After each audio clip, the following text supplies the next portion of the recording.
For this video lesson, we're going to be continuing our discussion of vectors, and in particular, we're going to be building upon the previous lesson, which covered the idea of vectors in R2, or a two-dimensional space. And we're going to extend that to a three-dimensional space in this lesson. So to start off with, let's start with our two-dimensional space, which is typically going to be made up of the Cartesian plane, the x and y axis. We can take that x and y axis and we can project it onto any two-dimensional surface if we want to. Flat surfaces are typically what we're talking about there.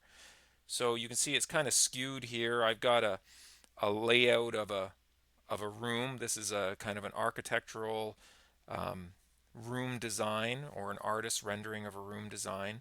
But because of the grids on the floor here, I chose this because this was going to essentially make like a piece of graph paper. If I have a scale, which I do because of the grid on the floor here, and here on the left I used graphing software, I could plot a point. In this case I plotted the point 9, 8. Sorry, that didn't write very nicely. So I plotted the point 9, 8. And on this grid that I've drawn for this floor plan, there's the point 9, 8 as well. In our previous lesson, we talked about the idea of a position vector. So the idea of a point being described as a position vector. And if you imagine your floor plan, if it weren't for all of these walls and furniture and things like that in the way, a position vector might make sense there. You might say, okay, I want you to turn into the room at a certain angle, and I want you to walk a certain distance. And if you walk along that path for a certain distance, you'll end up at the point that I have specified. So that's the idea of a position vector. And for now, we are talking, well, a position vector in particular is defined in terms of the origin, which is 0, 0 in our xy coordinate system, in the Cartesian coordinate system. What if we extended this, though? What if we extended this to be a three-dimensional structure? Now, the structure I had before was 3 dimensions in the sense that the walls and furniture had some height, but I was only interested in positions on the floor. But now I have a picture of a multi-level home here, and now the x and y axes are not going to be adequate. Because if I want to describe, and I know it's not great, I can't actually see inside these rooms, but let's say looking through this window, if I want to describe that point on the floor, well, I could come up with an x and y coordinate because that point on the floor corresponds, let's say, to this point on the first floor. But the problem with that is, how would I know whether I'm referring to the first floor or the second floor or the roof or the attic? So I need both an x coordinate and a y coordinate, and then I also need a z coordinate, which tells me how high or low in the structure that I should go. And that z coordinate is the result of us introducing what's known as the z-axis, which is the third axis that we need to describe R3, a three-dimensional space. Here's another example of a blueprint, an architectural drawing that shows what's known as an exploded view. So it tries to show all of the information about all the different levels at once. When we talk about R3, the way that we represent R3, there's actually a number of different ways.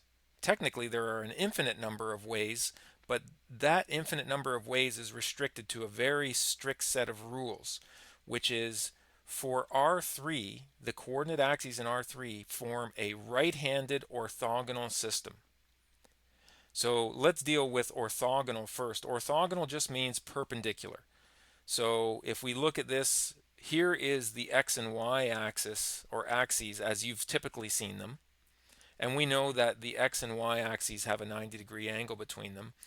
But because we're trying to draw this on a two-dimensional space, things get messed up. We have to deal with perspectives.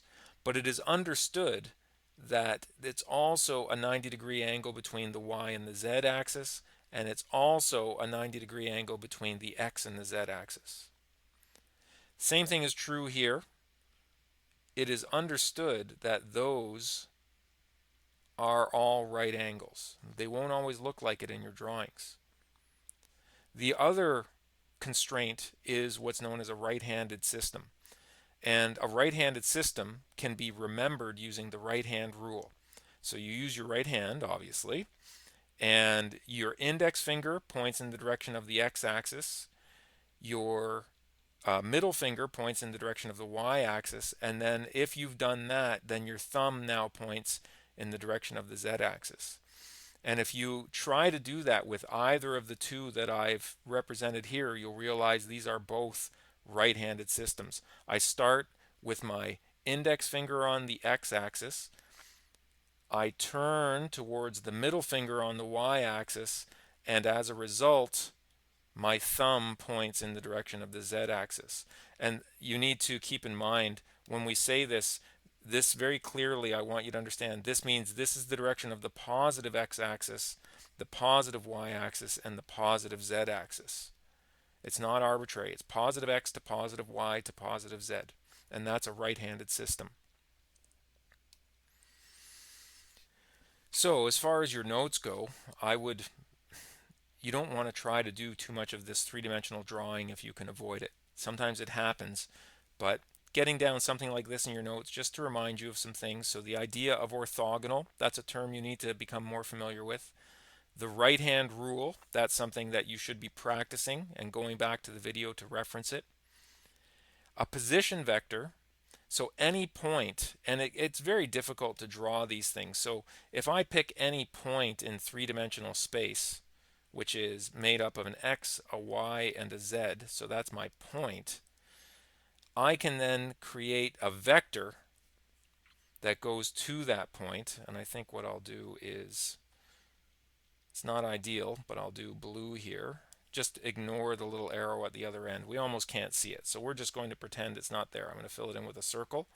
And I'm going to extend this arrow, make it a little bit bigger. So that is from the origin O to the point P. So this would be the vector OP.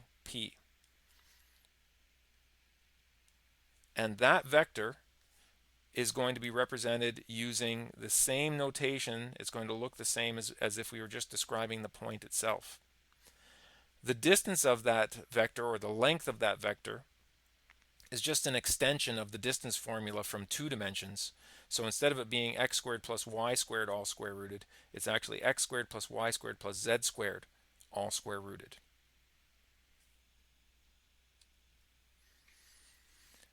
We can also take vectors in R3, just as we did in R2, and we can break them into component vectors. So as an example, if I gave you the vector u, which was 2, 3, 4, what I'm actually saying is there's an x component of 2, there is a y component of 3, and there's a z component of 4. And notice x component of 2 because both the y and z are 0. This is a y component of 3. The x and z are 0. This is a z component of 4 because the x and y are 0. And you might represent those components, and the reason I'm writing it this way is so for the next thing we look at, it will make hopefully a little bit more sense. So I'm saying my x component in this case was a, where a is 2, 0, 0. My y component was b, 0, 3, 0.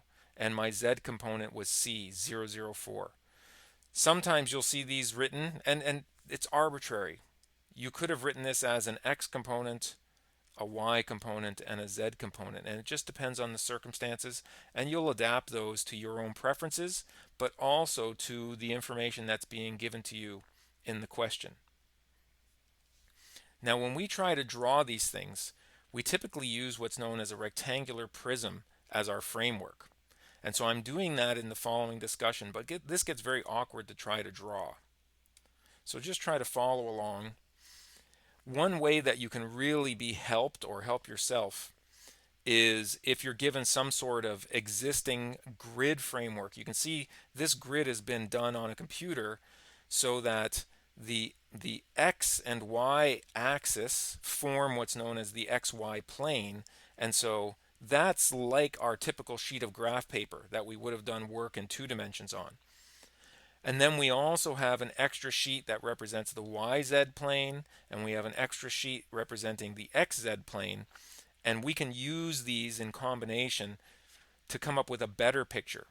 No picture that we do on a two-dimensional flat surface is going to truly represent a 3D surface, but we make do with what we can. Okay, so let's go back to that vector we started with, which was the vector u, 2, 3, 4.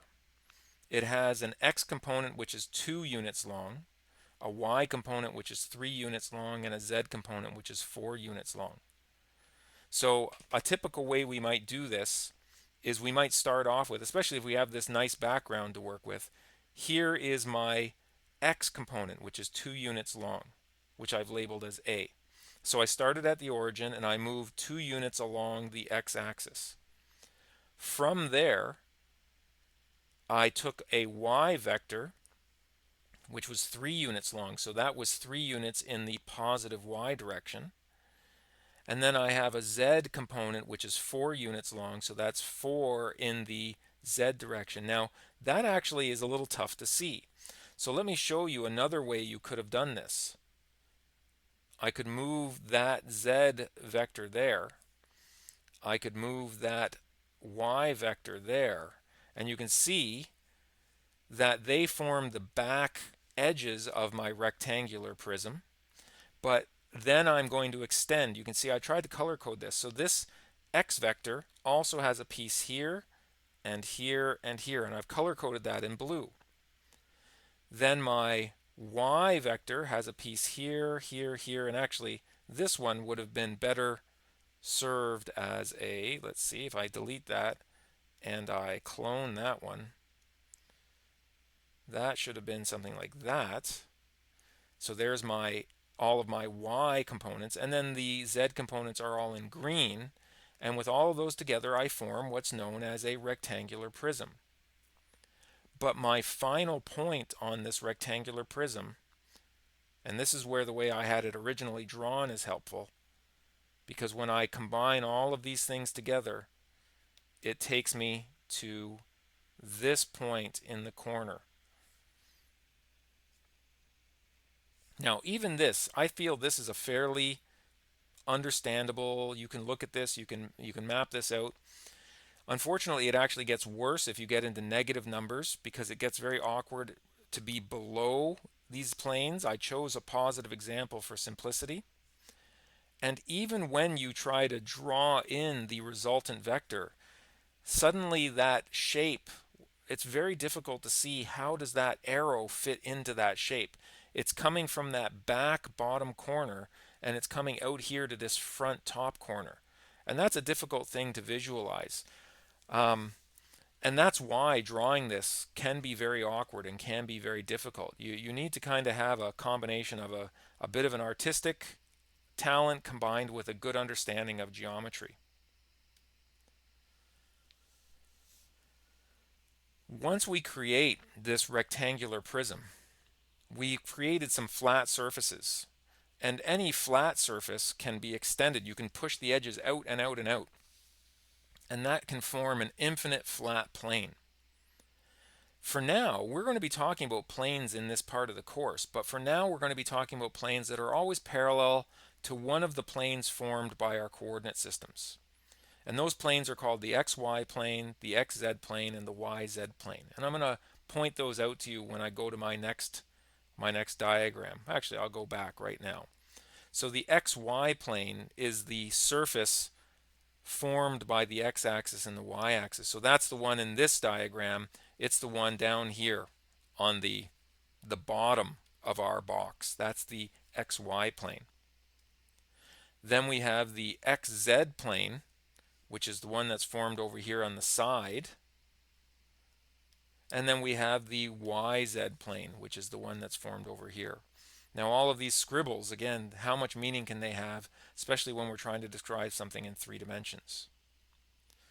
Now the equations of these things, if we are parallel to the XY plane, it turns out the equation is just z equals some constant value. If we're parallel to the XZ plane, then we have y equals some constant value. And if we're parallel to the yz plane, then we have x equals some constant value.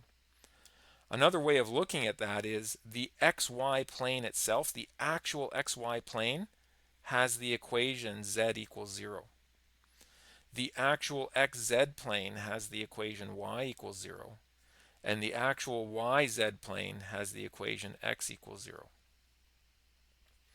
Let's take a look at an example, try to get our heads wrapped around this a little bit better. I kept the same rectangular prism from the previous question, but you can see that I've labeled all of the vertices, all of the corners with their coordinates. So I started here at the origin with A, that's 0, 0, 0, and then moved out here to the X, and then the Y, and then the Z. So that was how we built our resultant vector. But there's a whole bunch of other things here as well. So let's just take a look at one piece of this prism. Let's take a look at one piece of the box that we formed. So this one is made up of the points C, D, H, G. That forms a rectangle. But if we imagine this rectangle actually represents a plane, if we stretched it out in all directions, it's a plane that is parallel to this surface over here, this XZ plane. Now, what do the points have in common if we take a look here? C and D and H and G. The thing they all have in common is they all have the same y coordinate. And so regardless of the x and z values of all of these points, they all have a y coordinate of 3. And that is the equation of the entire plane formed by, or the entire plane that that shape is lying on. And notice I said before that this plane was parallel to the xz plane, and notice if it's parallel to the xz plane, the equation is a y, which is what's missing. xz is missing the y. The y is constant. So we have the equation of the plane, but the plane is not just that box. It expands in an infinite direction, in all directions. And that's it for this lesson. This homework contains some references to the R2, but it mostly deals with R3. And if you can handle R3, then you should be able to handle the stuff in R2 as well.